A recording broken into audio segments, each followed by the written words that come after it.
Vladimir Putin Bharat आए और इस एक दौरे ने पूरी दुनिया का ध्यान अपनी तरफ खींच लिया।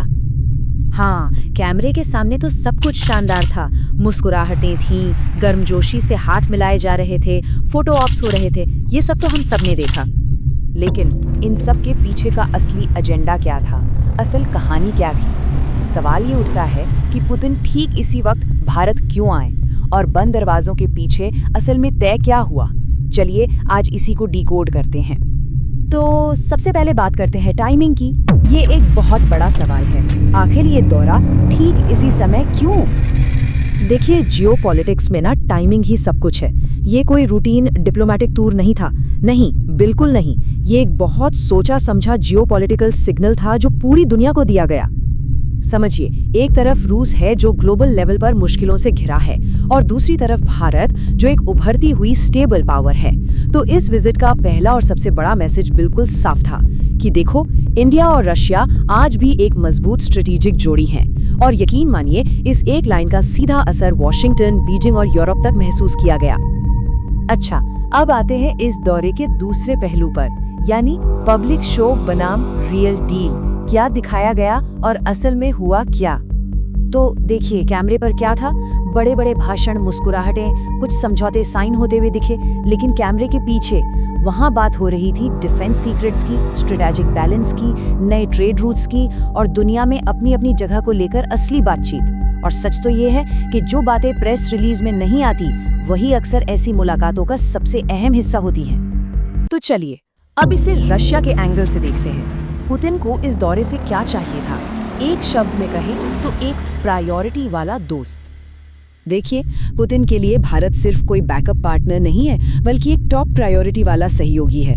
रूस को क्या क्या चाहिए? एक बहुत बड़ा और स्टेबल एनर्जी मार्केट, एशिया में एक भरोसेमंद पार्टनर, डिफेंस कोऑपरेशन जो लगातार चलता रहे, पेमेंट के नए सिस्टम और ट्रेड के नए रास्ते। और हाँ, दुनिया के मंच पर एक ऐसी आवाज जो न्यूट्रल तो हो लेकिन पावरफुल भी हो। रूस ये बात अच्छी तरह जानता है कि भारत का साथ होने का मतलब है ग्लोबल पॉलिटिक्स में एक मजबूत सपोर्ट सिस्टम। और अब आते हैं इस दौरे के सबसे बड़े पॉइंट पर, जिसे हम कह सकते हैं एक असली गेम चेंजर, एक छिपा हुआ मास्टर स्ट्रोक। ये था RELOS एग्रीमेंट। पूरा नाम है reciprocal exchange of logistics support. अब हो सकता है ये नाम सुनने में थोड़ा टेक्निकल लगे, लेकिन इसका असर बहुत बहुत बड़ा है। तो ये रिलॉस है क्या? आसान भाषा में इसका मतलब है कि अब भारत की आर्मी, नेवी, एयरफोर्स और रूस की सेनाएं एक दूसरे के मिलिट्री बेस, पोर्ट्स और यहाँ तक कि फ्यूल और रिपेयर की सुविधाओं का भी इस्तेमाल कर सकती हैं। जरा सोच कर देखिए, इंडियन नेवी को आर्कटिक में रूस के पोर्ट्स का एक्सेस मिल रहा है और रशियन नेवी को इंडियन ओशन में भारत के नेवल बेस का। तो ये सिर्फ सामान का लेन देन नहीं है, ये एक स्ट्रेटेजिक मिलिट्री इंटीग्रेशन की शुरुआत है। इससे क्या होगा? जॉइंट ऑपरेशन आसान हो जाएंगे, दोनों देशों की ग्लोबल पहुंच बढ़ेगी और हाँ, इंडो पैसिफिक में चीन को भी एक बिना बोला हुआ लेकिन बहुत साफ मैसेज जाएगा। ये डिफेंस रिश्तों को एक नए लेवल पर ले जाने वाला कदम था और सही मायने में इस दौरे का असली मास्टर स्ट्रोक भी।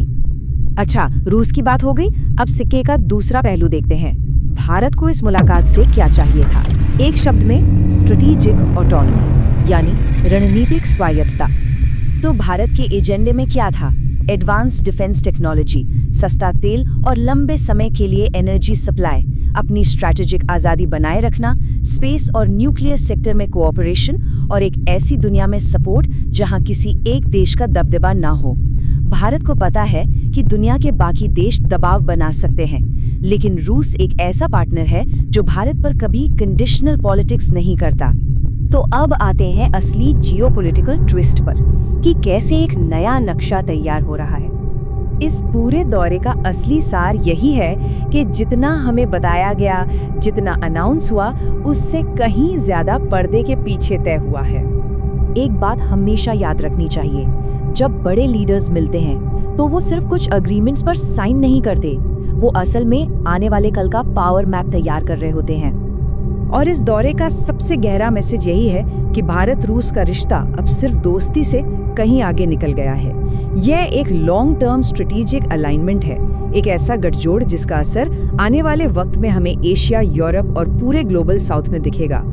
तो कुल मिलाकर पुतिन का भारत दौरा सिर्फ एक डिप्लोमेटिक इवेंट नहीं था, बल्कि ये जियोपॉलिटिकल शतरंज की एक बहुत बड़ी और सोची समझी चाल थी। अब सोचने वाली बात ये है कि ये RELS अग्रीमेंट और ये नया अलाइनमेंट आने वाले भविष्य को किस तरफ मोड़ देंगे। आपको ये वीडियो कैसी लगी? कमेंट में ज़रूर बताएं और ऐसे ही और इंटरेस्टिंग वीडियोस के लिए चैनल को लाइक, शेयर और सब्सक्राइब करना ना भूलें।